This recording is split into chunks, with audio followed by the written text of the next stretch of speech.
দশম হিজরি। আরব দেশের অনেকেই তখন ইসলাম ধর্ম গ্রহণ করেছেন।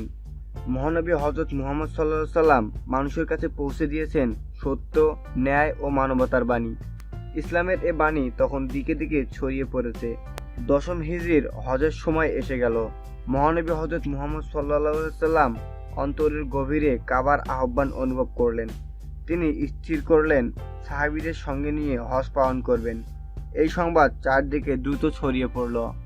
আরব দেশের নানা স্থান থেকে সেবার প্রায় 2 লক্ষ মানুষ হজ পালন করতে আসেন। আরাফাতের ময়দানে এত বিপুল সংখ্যক মানুষ দেখে মহানবীর মন আনন্দে ভরে গেল। এত মানুষ, এরা সবাই ইসলাম ধর্ম গ্রহণ করেছেন।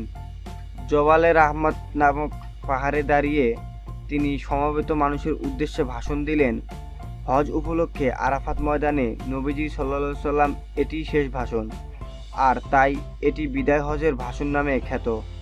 মানবজাতি চিরদিন তার এই ভাষণকে গভীর শ্রদ্ধায় স্মরণ করবে। মহানবী হযরত মুহাম্মদ সাল্লাল্লাহু সাল্লাম প্রথমে আল্লাহর প্রশংসা করলেন।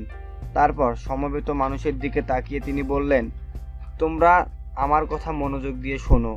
আজকের এই দিন তোমাদের কাছে পবিত্র। এই মাসটিও তেমনি তোমাদের কাছে পবিত্র। তোমাদের জীবন ও সম্পত্তি তোমাদের পরস্পরের কাছে পবিত্র। মনে রেখো, একদিন তোমরা আল্লাহর কাছে হাজির হবে। পৃথিবীতে তোমরা যে কাজ করেছো, আল্লাহ তোমাদের কাছে তার হিসাব চাইবেন। মহানবী সাল্লাল্লাহু সাল্লাম জোর দিয়ে বলেন, ধর্ম নিয়ে বাড়াবাড়ি করবে না, নিজের ধর্ম পালন করবে। যারা অন্য ধর্ম পালন করে তাদের উপর তোমরা ধর্ম চাপিয়ে দেওয়ার চেষ্টা করো না। মহানবী সাল্লাল্লাহু সাল্লাম 4টি কথা বিশেষভাবে মনে রাখতে বলেন। এই 4টি কথা হলো, আল্লাহ ছাড়া অন্য কারো উপাসনা করো না, অন্যায়ভাবে মানুষকে হত্যা করো না, পরের সম্পদ অপহরণ করো না, কারো ওপর অত্যাচার করো না। মহানবী হযরত মুহাম্মদ সাল্লাল্লাহু আলাইহি সাল্লাম আরও বলেন, তোমাদের কাছে আমি 2টি জিনিস রেখে যাচ্ছি। 1, আল্লাহর বাণী অর্থাৎ কুরআন। 2, আল্লাহর প্রেরিত পুরুষ রাসূলের জীবনের আদর্শ। এই 2টি তোমাদের পথ দেখাবে। মহানবী সাল্লাল্লাহু আলাইহি সাল্লাম তার ভাষণ শেষ করলেন। তার চোখ মুখ আনন্দে উজ্জ্বল হয়ে উঠল। আকাশের দিকে তাকিয়ে তিনি বললেন, হে আল্লাহ, আমি কি তোমার বাণী মানুষের কাছে পৌঁছে দিতে পেরেছি?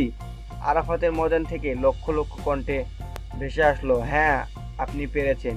মহানবী হযরত মুহাম্মদ সাল্লাল্লাহু আলাইহি সাল্লাম এর মন তখন আনন্দে পূর্ণ হয়ে উঠল। পৃথিবীতে তার কাজ শেষ হয়েছে। তার মনে হলো হয়তো এটাই তার জীবনের শেষ হজ। হয়তো তিনি আর কাবা শরীফে উপস্থিত হতে পারবেন না। সমবেত মানুষের উদ্দেশ্যে তিনি বলেন, তোমরা সাক্ষী, আমি কর্তব্য পালন করেছি। বিদায়। ভিউয়ার্স বন্ধুরা, পরবর্তী বিনোদনের জন্য লাইক, কমেন্ট, শেয়ার এবং সাবস্ক্রাইব করতে ভুলবেন না।